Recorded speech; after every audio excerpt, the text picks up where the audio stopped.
तो dear student, आज हम पढ़ेंगे जयशंकर प्रसाद का जीवन परिचय और साहित्यिक परिचय। क्लास 12th वाले बच्चे कमेंट कर रहे थे कि सर साहित्यिक परिचय लिखकर आना चाहिए बोर्ड एग्जाम में या फिर जीवन परिचय। तो डियर स्टूडेंट, आपका इस वीडियो में बिल्कुल डाउट क्लियर होने वाला है कि जीवन परिचय लिखना चाहिए या फिर साहित्यिक परिचय लिखना चाहिए। तो डियर स्टूडेंट, जैसे कि आप देख सकते हैं, हमने साहित्यिक परिचय भी लिखा है इसमें और जीवन परिचय भी लिखा है। देखो, जीवन परिचय के अंतर्गत जो आता है वह जन्म और मृत्यु आता है, इसलिए आपको जीवन परिचय लिखना बहुत ही जरूरी है। तो डियर स्टूडेंट, पहले पढ़ लेते हैं जीवन परिचय, ठीक है। उसके बाद हम पढ़ेंगे साहित्यिक परिचय। तो जीवन परिचय के अंतर्गत जो आता है वह जन्म और मृत्यु आता है, ठीक है। तो ब्लैक पेन से आपको लिखना है जीवन परिचय। आपको बोर्ड एग्जाम में रेड स्केच या फिर रेड पेन का बिल्कुल भी प्रयोग नहीं करना है, वरना एग्जामिनर आपके नंबर काट देगा, ठीक है। तो ब्लैक पेन से ही लिखना है आपको जीवन परिचय। उसके बाद आगे लिखना है ब्लू पेन से जयशंकर प्रसाद का जन्म सन 1889 ईस्वी में या फिर 90 भी कर सकते हैं, ठीक है। काफी बुकों में 1889 है और काफी बुकों में जो है 1890 है, ठीक है। आपको ध्यान रखना है कि इनकी जन्म और मृत्यु ब्लैक पेन से ही लिखना है, ठीक है, वरना आपके एग्जामिनर नंबर काट देगा यदि आप रेड पेन का प्रयोग करते हैं, ठीक है। दोबारा देखेंगे, जयशंकर प्रसाद का जन्म सन 1889 ईस्वी में काशी के एक प्रतिष्ठित वैश्य परिवार में हुआ था, ठीक है। कहां पर हुआ था? काशी के एक प्रतिष्ठित वैश्य परिवार में हुआ था। और किस सन में हुआ था? 1889 सन में हुआ था, ठीक है। आप यहाँ पर 90 भी करके आ सकते हैं। उसके बाद इनके पिता का नाम देवी प्रसाद तथा इनकी माता का नाम मुन्नी देवी था। इनके पिता का नाम क्या था? देवी प्रसाद था। और इनकी माता का नाम क्या था? मुन्नी देवी था। उसके बाद आगे लिखेंगे, ये तंबाकू के एक प्रसिद्ध व्यापारी थे, ठीक है। बचपन में ही पिता की मृत्यु हो जाने से इनकी प्रारंभिक शिक्षा घर पर ही हुई।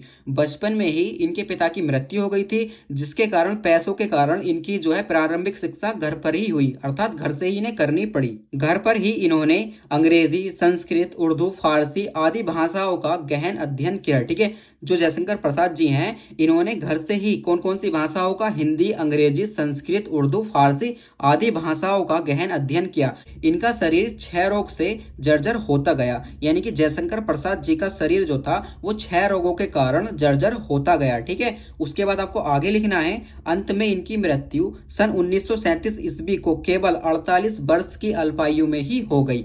यानी कि जयशंकर प्रसाद जी की जो मृत्यु हो गई थी वो सन 1937 ईस्वी में हो गई थी, केवल 48 वर्ष की ही अल्पायु में हो गई, ठीक है। यानी कि छोटी उम्र में ही इनकी मृत्यु हो गई थी। उसके बाद आप देखेंगे साहित्यिक परिचय। एक बात का स्टूडेंट आपको ध्यान रखना है, रेड पेन का बिल्कुल भी प्रयोग नहीं करना है। जैसे कि आप देख सकते हैं, यहाँ पर मैंने ब्लैक पेन का प्रयोग करा है और सन मैंने रेड पेन से लिखी है, क्योंकि दो सन में स्टूडेंटों को डाउट रहता है 1889 लिखे या फिर 1890 लिखे, इसलिए मैंने यहाँ पर रेड पेन का प्रयोग करा था, ठीक है। आपको बिल्कुल भी बोर्ड एग्जाम में रेड पेन का प्रयोग नहीं करना है, ब्लैक पेन का ही प्रयोग करना है, जैसे कि आप देख सकते हैं, ठीक है।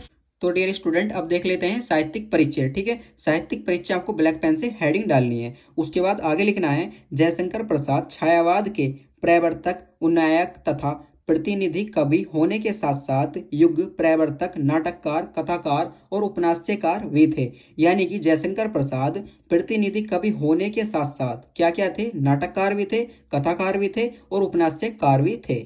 उसके बाद आगे लिखना है आपको, जयशंकर प्रसाद जी को इनकी विशिष्ट रचना जैसे कि कामायनी है या फिर मंगल प्रसाद परितोषित भी मिल चुका है। इन्होंने साहित्य के क्षेत्र में महत्वपूर्ण भूमिका निभाई है। यानी कि जयशंकर प्रसाद जी ने साहित्य के क्षेत्र में महत्वपूर्ण भूमिका निभाई है, ठीक है। यह हमेशा साहित्य के क्षेत्र में लगे रहे, यानी कि जयशंकर प्रसाद जी जो हैं यह हमेशा साहित्य के क्षेत्र में लगे रहे, ठीक है। उसके बाद आगे लिखना है, इनकी कई रचनाओं में इनको पुरस्कार से भी सम्मानित किया गया। यानी कि जयशंकर प्रसाद जी को इनकी कई रचनाओं में इन्हें पुरस्कार मिला और पुरस्कार से इन्हें सम्मानित किया गया, ठीक है। उसके बाद अब आगे देखेंगे इनकी रचनाएं इस प्रकार से ही लिखनी है जैसे कि मैंने लिखी है, ठीक है। सबसे पहले ब्लैक पेन से आपको रचना डाल देना है। उसके बाद लिखना है नाटक। अब नाटक में क्या क्या नाटक इनके वो लिख देने ब्लू पेन से, ठीक है। नाटक आपको ब्लैक पेन से लिखना है। तो फर्स्ट नाटक देख लेते हैं, चंद्रगुप्त है, स्कंदगुप्त है, अजात शत्रु है और ध्रुव स्वामिनी है, एक घूंट है, ठीक है। ये तो इनके नाटक हो गए जो आपको लिखकर आने हैं। कहानी क्या है इनकी? आकाशदीप है, इंद्रजाल है, छाया है, प्रतिध्वनि है, ठीक है। ये कहानी आपको लिखकर आनी है, इंपॉर्टेंट कहानियां हैं। उपन्यास से कौन कौन से हैं? कंकाल है, तितली है, इरावती आदि।